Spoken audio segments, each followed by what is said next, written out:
अस्सलाम वालेकुम। मेरे चैनल का नाम क्रीपी दुनिया है और आज मैं आपको एक लड़के की आप बीती सुनाने जा रही हूँ। मैं मैट्रिक का स्टूडेंट था और स्कूल की बास्केटबॉल टीम में खेला करता था।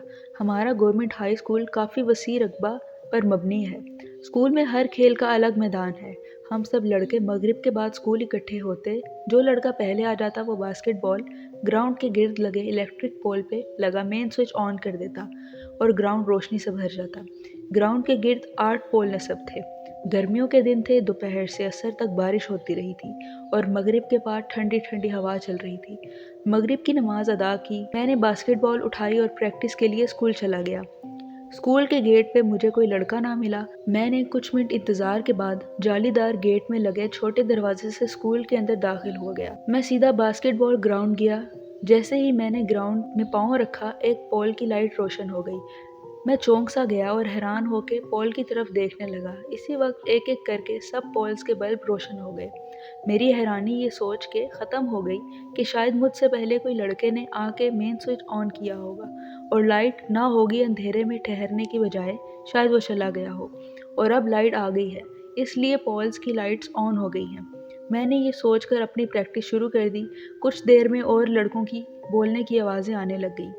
मैं समझ गया कि बाकी लड़के आ रहे हैं, क्योंकि मैं एक खुली जगह में रोशनी में खड़ा था और लाइट्स की रोशनी सीधी बास्केटबॉल ग्राउंड पर पड़ रही थी, तो ग्राउंड से बाहर अंधेरा था।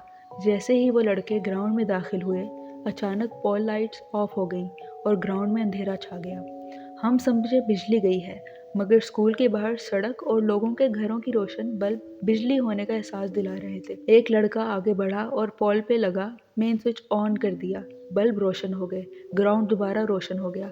लड़के ने हैरानी से कहा कि मेन स्विच तो ऑफ था, तो पहले बल्ब कैसे जल रहे थे? हम सब हैरान खड़े थे कि एक लड़का बोला कि दोपहर की बारिश की वजह से हो सकता है पोल्स और बल्बों में अर्थ आया हो और इसलिए बल्ब रोशन हो। इस बात को समझते हुए मैं भी खामोश रहा और बल्ब रोशन होने वाली बात ना बताई। इतनी देर में और लड़के भी आ गए। सब ने अपनी अपनी बॉल और पोल प्रैक्टिस शुरू कर दी। मैंने अपनी बॉल पोल में लगे रिंग में डालने के लिए उछाली तो वो काफ़ी ऊंचाई से पोल के ऊपर से होते हुए साथ वाले ग्राउंड में जा गिरी और मैं भागकर उठाने चला गया। रोशनी से एकदम अंधेरे में आने से बॉल नज़र नहीं आ रही थी। कुछ लम्हे में बॉल दूर पड़ी नज़र आ गई।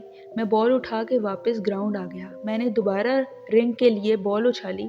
इस बार फिर बॉल पोल से काफ़ी ऊंचाई से गिर गई। मैं फिर बॉल की तरफ भागा और बॉल ले आया। अब मैंने थोड़ा रिंग पोल के पास जाके आहिस्ता बॉल रिंग की तरफ उछाली। बॉल इस बार फिर पोल के ऊपर से गुजर गई। मैं इसी लम्हे बॉल के पीछे भागा, मगर बॉल दूसरे ग्राउंड में यूं आगे की तरफ जा रही हो जैसे किसी ने किक मारी हो। मैं बॉल के पीछे दौड़ता गया, काफ़ी आगे तक चली गई।